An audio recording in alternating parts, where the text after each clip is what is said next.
Good evening. Happy Wednesday and greetings to the children of Israel, the children of bloodline of Abraham, Isaac, and Jacob, who are spread according to the Bible into the four corners of the earth, and to the 144,000 who are among them, who are being prepared to receive a seal from the Most High Yah and to give a final warning to the people of planet Earth that are to be called out of Babylon. Greetings. Also, greetings to the Gentiles who, through faith in the Hebrew Messiah, have received the faith of righteousness from Father Yah and are also seeking to stand on that sea of glass with the bloodline children of Israel. Greetings. Blessings upon those that work in the healthcare field and those who are the first responders trying every day to save lives. And blessings upon those that make deliveries for our convenience and those that pick up garbage to keep streets, sidewalks, and highways clean. Double blessings on the men and women trying to deliver the victims of child prostitution and pornography, and of pornography and prostitution in general, sex slavery, human trafficking, child molestation, and pedophilia, and double curses on the perpetrators, perverts, and profiteers who traffic in human misery. Finally, blessings upon those unfortunate homeless people, men, women, and children of almost 600,000 in the United States of America and millions around the world. Blessings upon them and on those trying to help, for theirs is the kingdom. Greetings to the chat, brothers and sisters. Greetings to you all. Glad to see you all again today. Today, we're going to continue to deal with what we usually deal with on Wednesday night, which is current events.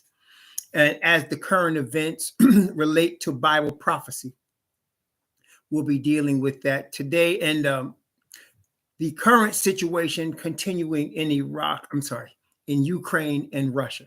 Now, in today's society, everything, more than ever before, is revolving around money. People are doing from the street level crime in terms of carjackings and robberies, to corporate level, people stealing from companies, people manipulating the stock market, politicians trying to manipulate voting, manipulate laws, all for the purpose of money and to gain power. This is going to continue. Now, I wanted to bring up the similarity to this. Again, as we know, the Bible tells us nothing is new under the sun. What we've seen before, we'll see again. This is particularly true for the awakened children of Israel, the awakened Hebrews. Also, before we get started, I heard something this week that bothered me about the Hebrews, and I wanted to address it real quick. Who is a Hebrew? Bloodline of Abraham are the Hebrews. Okay? To be a Hebrew is not a religion. It is not dependent on you joining something or making any declaration. Being a Hebrew is bloodline. Okay? It's like anybody, like if somebody was Chinese by blood, they might be raised in some other country and some other culture, but that doesn't change what their blood is. Okay? So a Hebrew is a Hebrew by blood. It doesn't mean you're faithful or unfaithful. That's the bloodline. For example, the Messiah told scribes and Pharisees, you are Abraham's seed. Yet in the same narrative, he said, but you serve your father, the devil. So they were bloodline Hebrews, but they were servants of Satan. Okay? So in that way, it doesn't matter if a person is a sellout, a Judas, or if they are faithful to the Most High. The bloodline tells you you're a Hebrew. Okay? There's no declaration necessary. Why we call it an awakening is because we are awakening to what we already were. So when we were in Africa and having ran from Israel's land into Africa, having been kicked off the land by the Most High, and starting in East Africa and spreading and settling into West Africa, we were worshiping for a long time. We were worshiping, by the time you get to the 7th century, Islam, but we were still Hebrews. When we were taking on slave ships and gone westward and were taught white Jesus and Christianity and were eating pork and eating everything that they gave us, we were still Hebrews. It didn't change anything. When centuries passed and we forgot who we were and we started thinking we were Jamaicans or Brazilians or Puerto Ricans or Cubans or Haitians or Dominicans or Americans, it doesn't change that we were Hebrews. It doesn't change because that's blood. So what is the difference? The difference is those of us that have come to the awakening of who we always were and are seeking to choose to obey our God, we are awakened Hebrews. As opposed to the Hebrews that are not awake. You see what I'm saying? So you could have people that are of Abraham's bloodline that deny who they are, that deny their own people, that will speak against their own people. It doesn't change that they're Hebrews. Those are not awakened Hebrews because they either deny who they are or they just are ignorant about who they are. But they still are Hebrews. Now, for the Gentiles make a declaration that they have been grafted into the commonwealth of Israel. Let me give you scripture. Now, this is not what we're talking about tonight, but I just wanted to get this off my chest because it was bothering me when I heard somebody say it. They were talking about, well, you got to be faithful. They were trying to judge who would be a Hebrew and who wasn't. That's not for us to judge. Bloodline is bloodline. We're not Hebrews because we decided to become. We were always Hebrews. We just awoke to that fact. In the last few decades. We just awoke to that. It doesn't change who we are, whether it's an evil rapist Hebrew or a faithful worshiper of Yah. It doesn't matter in terms of the bloodline. It does matter in terms of you being awakened. Now, regard to the Gentiles, in Ephesians chapter 2. Now, remember now, the Apostle Paul was a messenger to the Gentiles, a Hebrew Israelite messenger to the Gentiles, to give them the message of the Father's righteousness being revealed through his chosen agent, Messiah. Okay? And so all of his letters are not to Christians. You will never hear Paul address anybody in his letters as a Christian. Okay? Never. But Ephesians showed us how he did address them. So he's talking mostly to Gentiles. I say mostly because he was also talking to people who were Hebrew by blood that happened to, for many generations, live among Gentiles and actually forgot who they were in terms of the traditions, in terms of the worship, in terms of the law. And so he's writing, though, mostly to uncircumcised Gentiles. So here we are in Ephesians chapter 2. And the first part of it is a very well-known part because many Christians, take like this, but you got to read the whole thing in context and you got to read it carefully. So notice, let's start at verse 1.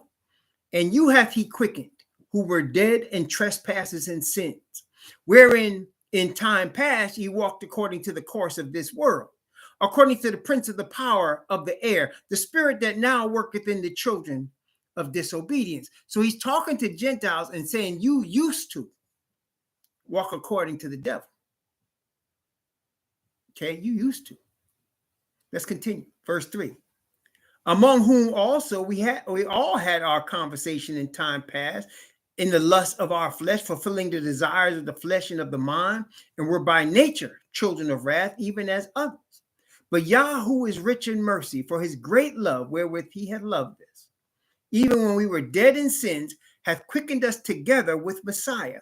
By grace ye are saved, and hath raised us up together and made us sit in heavenly places in Messiah Hawashah. What does that mean? That means wherever Messiah is, who we have received as our Savior, as the Hebrew line of the tribe of Judah, he's representing us. That's why we sit in heavenly places with him, because he's with the Father and we are in him to the Father.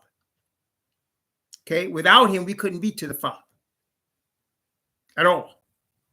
Okay, now, verse 7, that in the ages to come, he might show the exceeding riches of his grace and his kindness toward us, that is the Father's kindness toward us, through Messiah Hawashah. For by grace are ye saved through faith, and that not of yourselves, it is the gift of Yah, not of works, lest any man should boast. So we are saved, if we are going to be saved, is by the Father's grace through Messiah. So there's nothing you can do to win favor with the Father. What you win favor with the Father with is you receiving his righteousness, because the Father very well knows you cannot be obedient to him without the spirit of righteousness from him. And you receive that righteousness as you receive his chosen messenger and representative, Mashiach Yahushua, the line of the tribe of Judah. Okay, let's continue though. Verse 10. For we are his workmanship, that is the Father. We are the Father's workmanship, created in Messiah Hawashah unto good works. See, Father makes us righteous through Messiah. Messiah can't make you righteous. You can receive Messiah, his atonement for your sin. You can accept him as Father's representation of righteousness, and through him, Father will give you his spirit. And he says, you become Father's workmanship, what he's creating, or should I say, recreating, the born again experience. Okay? Now watch this. For we are his workmanship, created in Messiah Hawashah unto good works, which Yah hath before ordained that we should walk in them. Now watch this. Wherefore, remember, watch what he says, that being in that ye, that is you I'm talking to, you I'm writing this letter to the Ephesians, ye being in time past in the Gentiles in the flesh. So he's writing to these Ephesian Gentiles, and he's saying, you used to be crazy, you used to be according to the devil, and you were in time past called uncircumcised Gentiles. That's what you used to be before you received Father's messenger, Messiah. Okay? Who are called uncircumcision by that which is called circumcision in the flesh by hand. So in other words, the bloodline Hebrews used to despise the uncircumcised Gentiles, and they wanted nothing to do with them, couldn't eat with them, didn't go into their house, nothing. And remember, Peter said that to Cornelius. He said, I wouldn't even partake with you. I wouldn't be here. But the Most High showed me not to call any man unclean or common. But that's what all Hebrews used to do back at that time. They wanted nothing to do with the Gentiles. Okay? Verse 12. Now watch this. Now. That at that time, you were without Messiah, being aliens from the commonwealth of Israel. Stop. So in time past, before they met the Hebrew Messiah, they were without the Most High. No matter who they prayed to, without the Most High. And separated from, from the Christian church? No, that's not what it said. Being aliens from the commonwealth of Israel. That's where it used to be, he said. That was used to be. Used to be an uncircumcised Gentile. Hebrews didn't want nothing to do with you. You were aliens from the commonwealth of Israel. That's what you were. Okay. And what else? Strangers from the covenants of promise. Remember I told you the 10 commandments, the covenant called the 10 commandments was not for everybody. It's only for Israel. I'm the Lord thy God, which brought you out of the land of Egypt, out of the house of bondage. Thou shalt have no other gods before me. Israel. But so they were strangers from that. They had nothing to do with that. Okay. But that was before.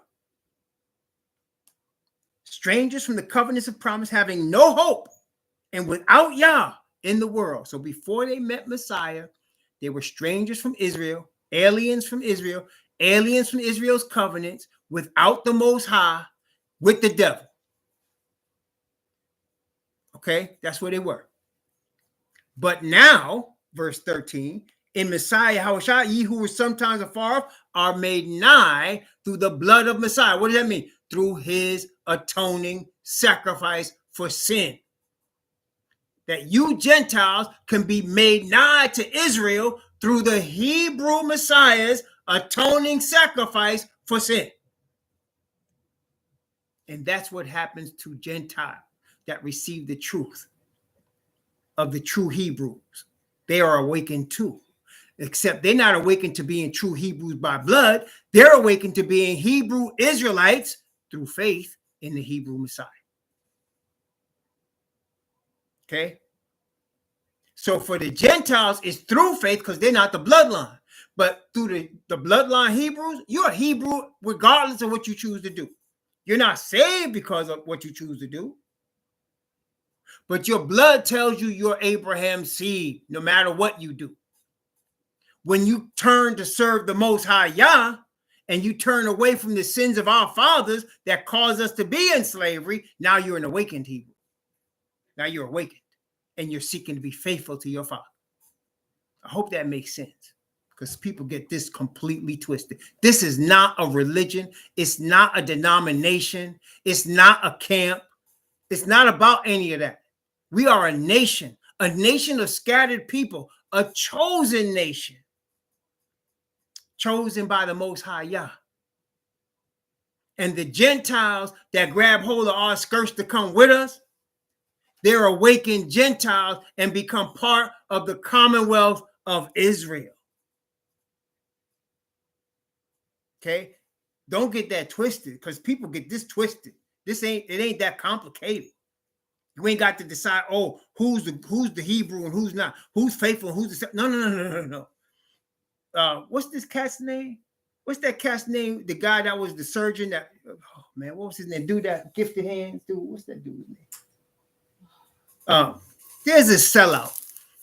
This sellout that was a brain surgeon. He's a Hebrew brain surgeon. Ben Carson. Sellout. Sell out with the capital sell.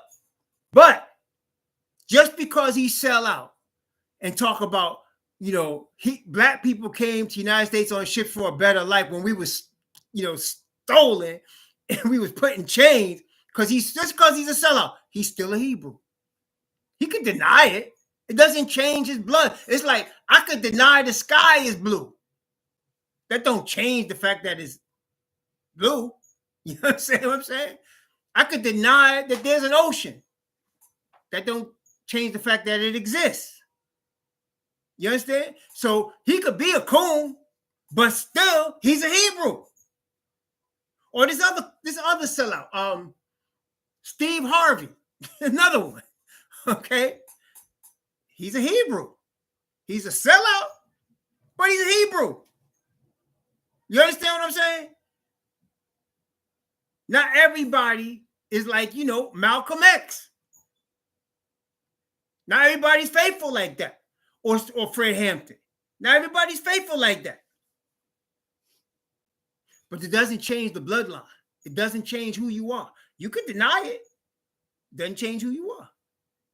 You understand? Messiah said to the scribes and Pharisees, I know you Abraham's seed. He didn't deny. He said, yeah, you Abraham's seed. But you serve your father. He said, you're not serving your father what Abraham did. You're not doing what he did. If you were Abraham's children, you would do what Abraham did. No, but you serve your father. You Abraham's bloodline, but you serve the devil. You see, it doesn't change who you are. Okay? You can deny it if you want to. That don't change nothing. That don't change nothing. Okay, leper can't change his spots. Ethiopian can't change his skin. It is what it is. Now, you can decide to be an awakened Hebrew and serve your father, or you can decide to not. That doesn't change who you are, though. And Gentiles can stay Gentiles and do what they do, born Gentile, or they can come to the truth and become part of the Commonwealth of Israel. Everybody has a free choice, but it doesn't change the facts. Okay, now with that in mind, let's get to tonight's lesson because it's kind of related. I didn't realize that, but it is kind of related. Now, let's get to this now. So, the Bible, again, we know, please read your book, read your Bible now. We're in March, 12th month of the Hebrew year. Now, when you read the Bible, you understand the whole Bible is about Israel. The whole Bible is Israel. When you go to Genesis, it's being written by a man, Moses, that is an Hebrew Israelite, and the history of the earth is being written before Israel existed. Then they became Israel from Abraham. Then after the promises to Israel, the covenants to Israel, the punishments upon Israel, the reconstitution and restitution of Israel, the eternal kingdom of Israel. It's all about Israel. Always. Okay? The Apostle Paul's writings are showing Yah's total love for all mankind through Israel. See? It's not through a Christian church or a white Jesus or Christianity religion or anybody religion. No. It's showing Father Yah. We just read in Hebrew, in Ephesians, Father Yah's grace to the whole earth through Israel. Because when you're talking about Messiah, you're talking about an Israelite. You're talking about a Hebrew Israelite. And people that try to deny that matters are denying their own salvation. They're denying it. Because that man that came here from Mary and died, and it was an atonement, and was resurrected, that's a Hebrew Israelite right there. And he went from the earth to the high priestly position of the Israelite high priest. Come on now. Be real about this now. Now he came, and he wants to save as many people as he can, Jews and Gentiles. But let's not get it twisted. It's to the Jew first. Okay? So now, with that in mind, understand that everything that's taking place on the earth today surrounds Israel. That's why I tell you, don't worry about all these things going on in the Gentile world. The sign is not there. Listen, remember when Messiah was born? The people came from the east. What'd they say? Where is he that is born King of the Jews? For we have seen this star in the east and are come to worship him. It ain't changed. The sign is among the Israelites. It is among the awakening Israelites, and among them, the 144,000. That's the sign. But you know what? 99% of the planet Earth is going to completely miss the sign and are completely missing the sign. So that when things come upon them, it's going to overwhelm them. It can overwhelm them. Now, that being the case, you want to know what's going on now. Let's look at, our history. Nothing new under the sun, right? You want to know what's going on now? Look at our history and you'll understand. All right? So with that in mind, let's go to Genesis. I'm going to go through some quick history so we understand what this Ukraine-Russia thing is all about. Okay? So let's go to Genesis. And we start in Genesis chapter 12. And we're gonna skip over many centuries, but I'm gonna get y'all, the basic facts here. Okay, so you know what's going on. Genesis chapter 12, beginning at verse 1, and from verse 1 down to verse 4. Okay.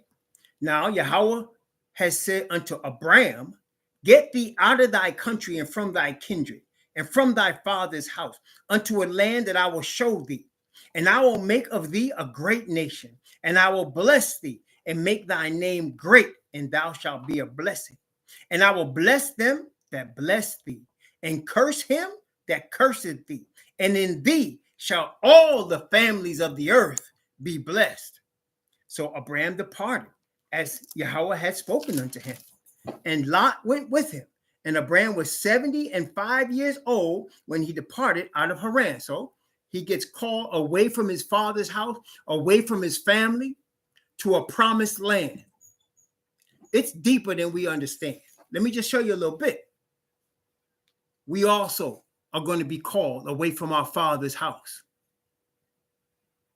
unto a land that we are promised. As Abraham's children, the earth is blessed because of us. Look, I'm just going to be honest. Notice, well, I say this all the time, but people don't want to acknowledge the truth. The truth is the United States is the richest country in the world on the backs of the Hebrews.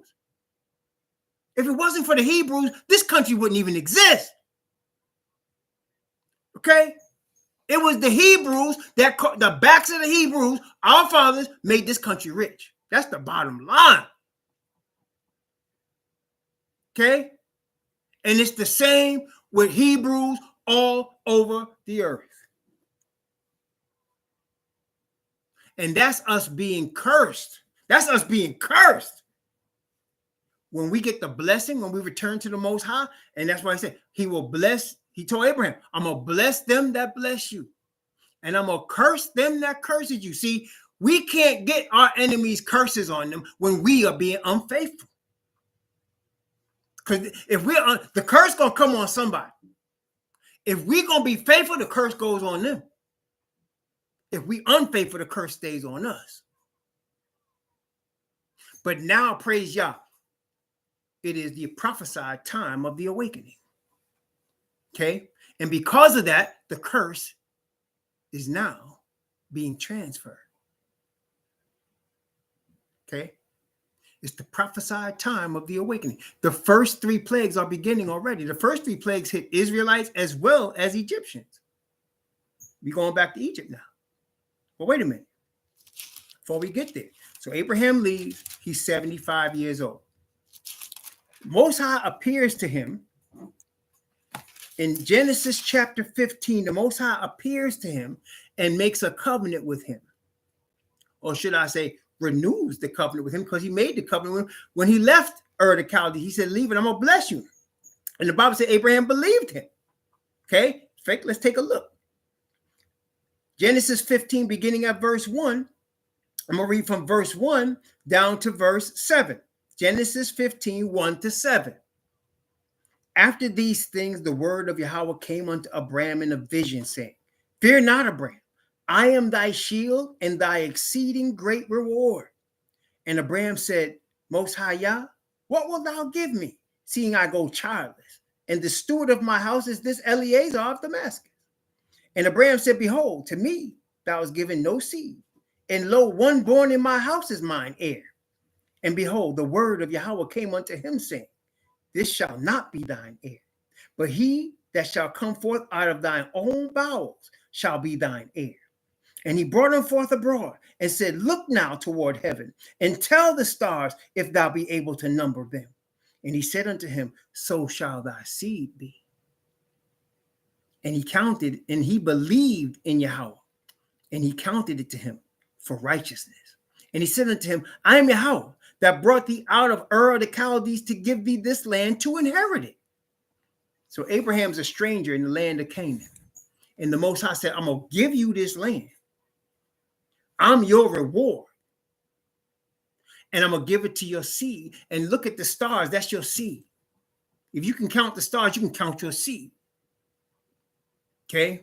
Now, later on in the same chapter, he says this after they made the covenant with they killed the animals. Abraham walked between the dead carcass. That's what they did for the covenant back then. And then the Most High sent a lamp representing himself through the same thing. And then he says this to him. We know this, verse 13, from verse 13 of Genesis chapter 15, verse 13 from Genesis chapter 15, down to verse 16, 13 to 16. So the Most High says this, and he said unto Abraham, know of a surety that thy seed shall be a stranger in a land that is not theirs, and shall serve them, and shall afflict them 400 years. And also that nation whom they shall serve will I judge. And afterwards shall they come out with great substance. And thou shalt go into thy father in peace. And thou shalt be buried in a good old age. But in the fourth generation, they shall come hither again. For the iniquity of the Amorites is not yet full. So many people think that we were in Egypt for 400 years. But he said, thy seed. So you got to understand what he means when he says, thy seed shall be a stranger in a land not theirs. Abraham was a stranger in the land he was in, but he said, thy seed. Abraham left Ur the Chaldees at age 75. Okay. So then later on, he has Ishmael. And Most High said, that's not the chosen one. So let's go back. Let's go to where he tells Abraham who the chosen one is in Genesis chapter 21. Now, you have to understand in Leviticus 27, I'm not going to read it here, but read it for yourself. A population of Israelites is not counted until they're 5 years old. Because generally in 5 years old in Israel, that's when the child was weaned off the breast. Once the child was weaned at age 5, now they're counted as part of the population. And not only that, at that point, there's a celebration that now they're no longer a baby, right? They're now a child. They're a part of the population from age 5. Okay, so that is happening here in Genesis chapter 21. So let's take a look at it. Genesis 21, beginning at verse 1 and going down to verse 12. Genesis 21 from 1 to 12. And Yahweh visited Sarah as he had said. And Yahweh did unto Sarah as he had spoken. For Sarah conceived and bare Abraham a son in his old age, at the set time of which the Most High had spoken to him. And Abraham called the name of his son that was born unto him, whom Sarah bare unto him, Isaac. And Abraham circumcised his son Isaac, being 8 days old, as the Most High commanded him. And Abraham was 100 years old when his son Isaac was born. So now it was 25 years after he left Ur the Chaldees that Isaac was born. 25 years. Y'all got that part, right? So 25 years after he leaves, commanded to leave Ur, he has the promised son, Isaac. Okay, let's continue. And Sarah said, the Most High has made me to laugh, so that all that hear will laugh with me. And she said, who would have said unto Abraham that Sarah should have given children suck? For I have borne him a son in his old age. And the child grew and was weaned. So now he's 5 years old. He grew and was weaned. 5 years old now. Okay. So now Isaac is 5 years old. Now, wait a minute. Now it's 30 years. It's 30 years from when Abraham left Ur the Chaldees to when Isaac was weaned. Y'all following me so far? Because Isaac was weaned at age 5. Leviticus chapter 27. So now he's 30 years later that Isaac was weaned. Right? You got me now? Okay, so let's continue. Verse 8, what happens? And the child grew and was weaned, and Abraham made a great feast the same day that Isaac was weaned. So he makes a great feast because now he's part of the population. He's not, uncounted baby anymore. He's 5 years old. He's weaned. He's with everybody else. Okay? So now it's 30 years later. All right, let's continue. And Sarah saw the son of Hagar, the Egyptian, which she had born unto Abraham, mocking. Wherefore she said unto Abraham, cast out this bondwoman and her son, for the son of this bondwoman shall not be heir with my son, even with Isaac. and the thing was very grievous in Abraham's sight because of his son. And the Most High said unto Abraham, let it not be grievous in thy sight because of the lad and because of thy bondwoman. In all that Sarah hath said unto thee, hearken unto her. And watch this last part. For in Isaac shall thy seed be called. So he said, your seed, he's starting with Isaac. Now, from when Isaac was weaned to when Moses led the children of Israel out of Egypt, it was 400 years. So that the total from when Abraham left Ur the Chaldees to when Moses led the children of Israel out of Egypt was 430 years. Y'all following me? So you see what I'm saying? So when he led the children of Israel out of Egypt, it was 400 now and 30 years. That 30 years was the time from when Abraham left Ur to when Isaac was weaned. Okay, so now let's go there for, let's see. Okay, now it's Exodus chapter 12, verse 40. Now here we go. Exodus chapter 12, verse 40. Okay. Now, the sojourning of the children of Israel who dwelt in Egypt was 430 years. The sojourning. What does that mean? Traveling. You traveling. So when Abraham left Ur the Chaldees to then was 430 years. It was 400 years from when his son, the chosen seed, in Isaac, thy seed is called, from Isaac to then was 400 years. So when Most High said, your seed shall be a stranger in a land that's not theirs for 400 years, you're talking about Isaac. Because even though the Most High promised the land of Canaan to Abraham, it was not yet his land. He was still a stranger in that land. Okay. And if you remember Jacob, when Levi and Simeon went and killed all of them people in Shechem that raped his daughter, that man and all his family, Abraham said, I'm a stranger in this land, and you're going to make me to stink among the people, because they were still strangers in the land. They didn't get the land until when Joshua led them across the Jordan. Then it's their land. They're not strangers anymore. It's theirs. Before that, it was by promise. Y'all follow me? So now, what does this have to do with Ukraine and Russia? Well, think about it now. So let's call it 100. It was like, when you look at the numbers, it's like 100, almost 200 years they were in Egypt. It wasn't quite 200 years they were in Egypt, okay? And while they were in Egypt for that time, for that period of time, that 200 years, let's call it, they're in Egypt. The children of Israel are in Egypt. They became part of the Egyptian economy. They became part of the Egyptian economy. And the Egyptians were dependent on them as part of that economy. Does that make sense? So now you got a whole nation of workers that's helping your nation get rich. Does that sound familiar?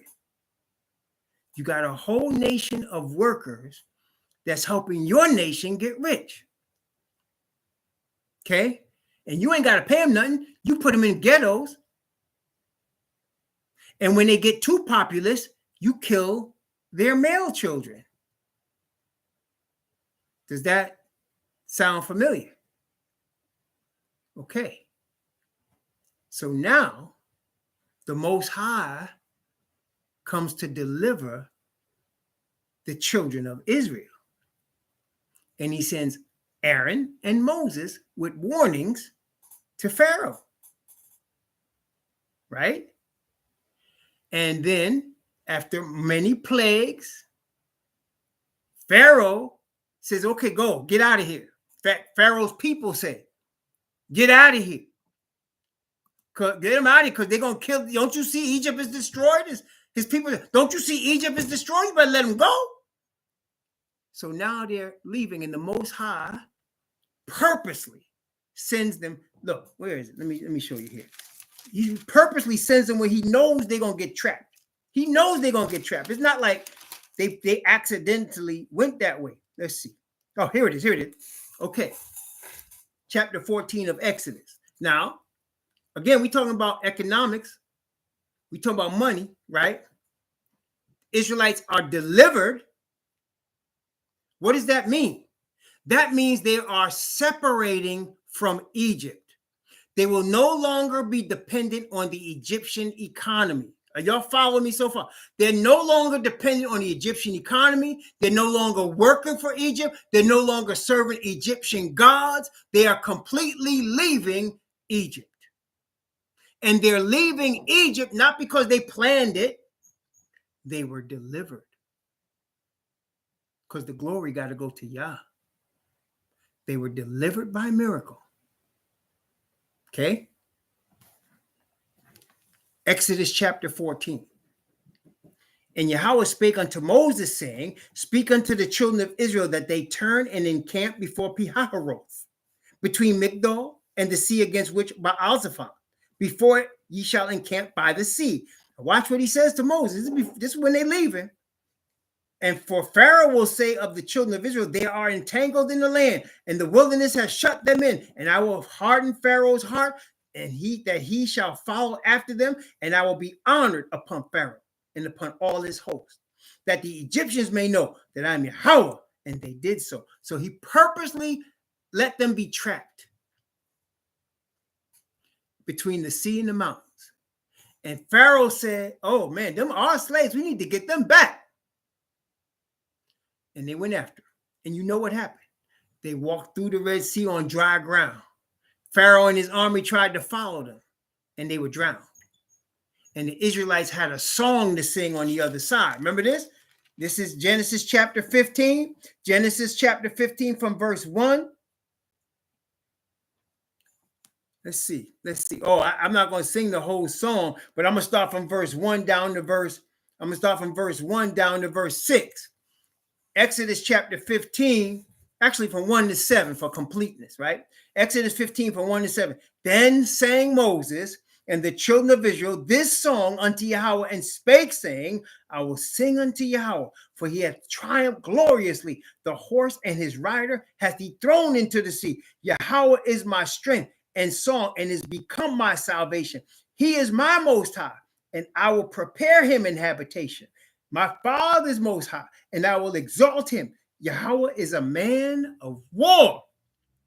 Who talked about this soft, flowery Messiah they talking about?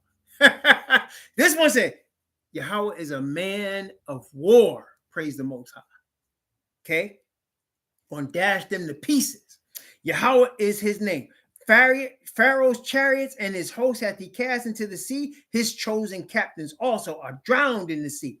The depths have covered them. They sank into the bottom as a stone. Thy right hand, O Yahweh, is become glorious in power. Thy right hand, O Yahweh, hath dashed in pieces the enemy. Remember he said he going to rule them with what? A rod of iron. Remember that? Wait a minute. And in the greatness of thine excellency, thou hast overthrown them that rose up against thee. Thou sentest forth thy wrath, which consumed them as stubble. Now, you see they sang a song when they were delivered. You know in Revelation we singing a song, right? Right? You know that, right? Wait, Revelation chapter 15. Revelation chapter 15. Now we coming home here. Revelation chapter 15. Revelation 15. Well, we was in Exodus 15. Check that out. We was in Exodus 15. Now we go into Revelation 15. Revelation 15 from verse 1 down to verse 4. Okay, Revelation 15, 1 to 4. And I saw another sign in heaven, great and marvelous, 7 angels having the 7 last plagues. For in them is filled up the wrath of Yahweh. And I saw, as it were, a sea of glass mingled with fire, and them that had gotten the victory over the beast, and over his image, and over his mark, and over the number of his name, stand on the sea of glass, having the harps of Yah. And they sung the song of Moses. The song of Moses, the servant of Yah, and the song of the Lamb, saying, great and marvelous are thy works, Al Shaddai, Yahweh Al Shaddai, and just and true are thy ways, thou King of saints. Who shall not fear thee, O Yahweh, and glorify thy name? For thou only art holy. For all nations shall come and worship before thee, for thy judgments are made manifest. So in between this, the situation is developing as we are now seeing it. So right now, everybody is under a world economy. All of us are. Okay. And you remember, as long as the Israelites were tied up in the Egyptian economy and tied up in Egyptian land, in their nation, in their world, they were slaves in that economy. But when their God delivered them and the Egyptians saw that they were losing the source of their wealth, listen to me now. They saw that they were losing the source of their wealth. They came to kill him or capture him. Right? That's what they did. They came to kill him. He sent the army out after him, and they were delivered. Now, Revelation chapter 13 again. Revelation 13. We're in a world where it's being prepared for the mark of the beast. It's being prepared for the image to be worshipped. And one of the important steps of that is we are in a world economy. Have you noticed, have you heard the news, how the U.S. is putting economic pressure on Russia? Have you heard that? They're cutting off the money. They're cutting off supplies. They're not even buying their oil no more. And they got NATO, which is part of the North Atlantic Treaty Organization, part of the United Nations. They're all in cahoots, and they're cutting Russia off. Brothers and sisters, I want to tell you, in time past, when these type of things happen, this is what ends up happening. On a lot of times, the leader gets murdered. Like Putin better watch his back for real, because when people start suffering economically, we talked about at the beginning of this talk. We talked about how people are raping, killing, kidnapping children, selling people in sex slavery, doing all kinds of things for what? For that dollar. For that dollar. Okay? For that almighty dollar. And when you start to see people within, like Russia, that's not with this, and they want the Russians to be included with NATO, see, that's what's going on right now. The U.S. is putting the squeeze. Somebody could kill Putin, or there'll be a war and they'll just beat him. But it's all starting with the economic squeeze. Okay? It's economic squeeze.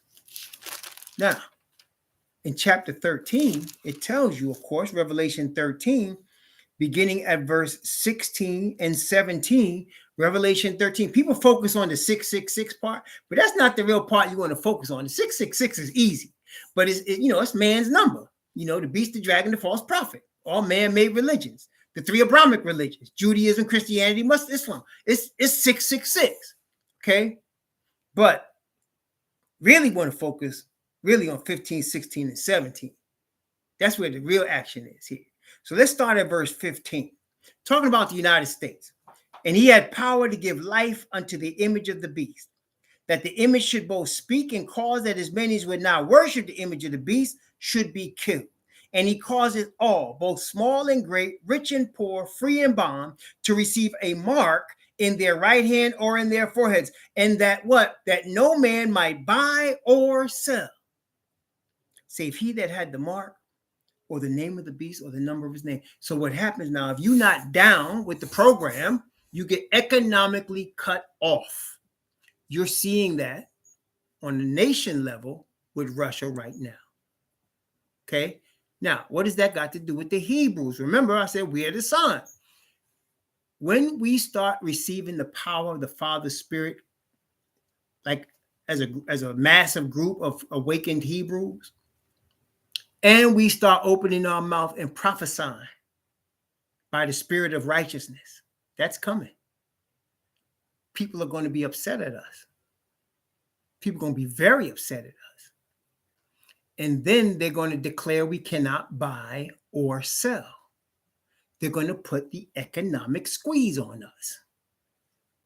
It's at that time we'll be so filled with the Spirit, like Moses was when he was on the mountain with the Father, like Elijah was when he stood on Mount Carmel by himself against all the prophets of Baal. We'll be so filled with the Spirit, we won't worry about that. and the Most High will sustain us. At that point, they can't put an economic squeeze on us because we'll be being provided for. Nobody, as far as men and women, won't be providing for us. It'll be against the law. If any man was to help us, they'd be arrested and killed. So nobody's going to help us. Everybody's going to be against us. And we're going to have preached and taught the message that Father gave us to preach and teach. And then we'll be finished with it. And we won't be able to say anything else because now everybody that's going to hear it has heard it. But we'll be not under the economic power of Babylon. That will cause them to want to kill us. Because now we are broken away from them. We are surviving without them. And they're losing the source of their economic wealth. Okay? So they seek to kill us. And just as that's why we have to look back at our history. Just as our fathers were delivered, so will we be delivered. And just as our father Abraham believed, the Bible says he believed in Yahweh, and Yahweh counted it to him for righteousness, so will we be taught and learn from our Father, from Messiah, how to trust in our Father. And it'll be counted unto us for righteousness. Both awakened Hebrews and converted Gentiles, who were in time past aliens from the Commonwealth of Israel, will at that time be brought into the Commonwealth of Israel through faith in the Hebrew Messiah. This is where we are right now. What you're seeing right now is a dress rehearsal. Number one, dress rehearsal for later. And also how all the world is being brought under subjection through economics. It's through banking. It's through money. The whole world brought into subjection. You be in a country, you might be in a country, right? And they'll welcome you with open arms. It could be any country, third world country.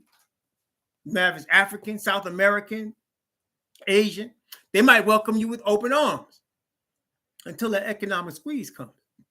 Then they'll be hunting you, not because they hate you, but because the powers that's over the earth hate you and have commanded them, go get you. Okay, but we'll be delivered as our fathers were delivered. You want to know what's going to happen? Know your history.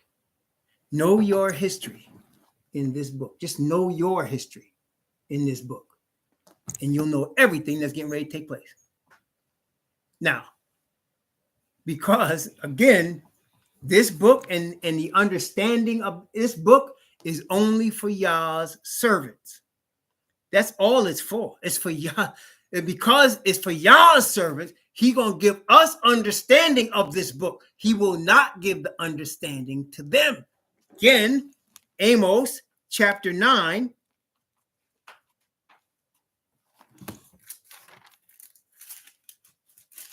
Amos chapter 9.